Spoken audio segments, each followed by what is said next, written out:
एक दिन यूं ही दिल्ली में टहलते हुए ख्याल आया कि ये शहर समझ में क्यों नहीं आ रहा है। क्या समस्या है कि जो यहाँ के रास्ते याद नहीं हो रहे हैं कि कौन रोड कहाँ जाती है। हर बार मैप देखना पड़ता है या कुछ पूछना पड़ता है लोगों से, जबकि इतने वर्ष हो जाते हैं, कई वर्ष गुजर जाते हैं दिल्ली में रहते हुए भी।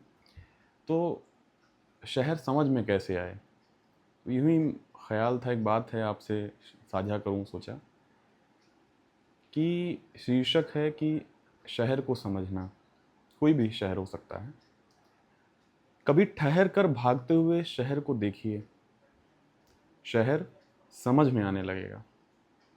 ठहरना यानी कि अंदर से ठहरना, कुछ पल के लिए ही सही, जैसे गांव ठहरा होता है। तब समझ में आएगा कि नई दिल्ली रेलवे स्टेशन के एक तरफ पहाड़गंज है, जिस तरफ से 1 नंबर प्लेटफॉर्म शुरू होता है। 16 नंबर प्लेटफॉर्म की तरफ मेट्रो स्टेशन आता है, अजमेरी गेट आता है। फिर सोचेंगे अजमेरी गेट, एक और भी गेट तो है, कश्मीरी गेट। और दिल्ली गेट, वो किस तरफ पड़ता है? इन गेटों का क्या सीन है? इसी तरह शहर समझ में आना शुरू होने लगता है। आप उस शहर को कुछ कुछ अपनाने लगते हैं, वो शहर कुछ कुछ आपको अपनाने लगता है। एक दूसरे को अपनाने की प्रक्रिया एक दूसरे को समझने से ही शुरू होती है। हाँ, लेकिन मेट्रो से शहर समझ में नहीं आएगा, क्योंकि मेट्रो की रफ्तार बहुत तेज है।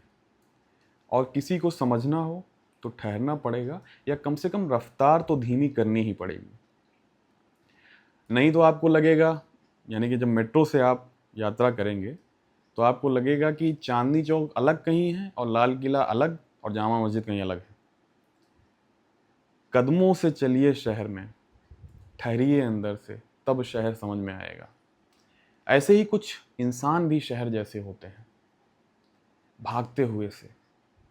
उन्हें समझना हो तो आप ठहरिए, आप उनके साथ भागिए नहीं, क्योंकि हर शहर को एक गांव की ज़रूरत होती है। धन्यवाद।